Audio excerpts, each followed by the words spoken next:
Здравейте, скъпи сънародници! Изминава още една година, в която аз съм президент на хумора, а вие не сте. Но така е. Не може в тая държава всички да сме президенти, защото НСО-то не може да ни насмогне. А какво е НСО?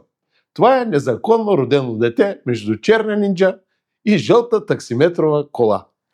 Но да оставим безплатния луксозен транспорт на онези, които имат право на него, а на извозените честито. И така, скъпи сънародници, каква година изпращане? Хубава година изпращане, казвам аз. От цели 365 дни, което не се дели на две. И в известен смисъл е уникално за нашите географски ширини, защото всичко останало се дели на две. И отдавна вече сме го разделили. По въпроса за еврото, разделени на две. По въпроса за Путин, разделени на две. За Тръмп, пак разделени на две. Половината харесват него, половината харесват жена му, защото е наше момиче от Балканите.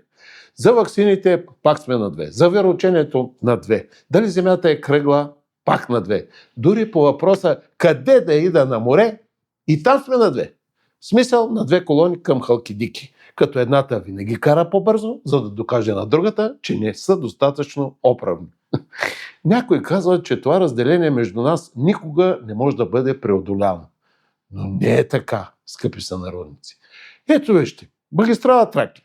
И там имаме две отделни платна. Но едното винаги е в ремонт и тогава всички караме в другото. Заедно.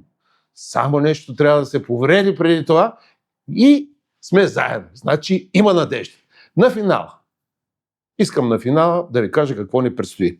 На първо време, като президент на хумора, предлагам да забраним самия хумор. Защото поне 50% от истините в този живот са казани на шега. И затова никой не ги взима на сериозно. Хубаво е за смешките да се лежи в затвора, както между другото и за гласуването по съвест. Защото именно тези 15% и натливци, които все още твърдоглаво излизат да ми гласуват по съвест, точно те раждат платения вод, който просто се опитва да ги нацака с по 50 лева, скоро и в евро.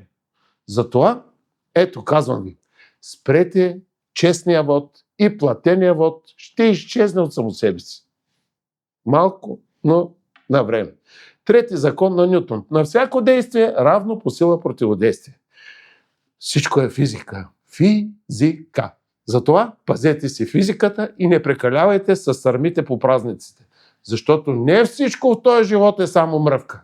Има и прас. Честит ви, голям прас и на здраве! Живи и здраве!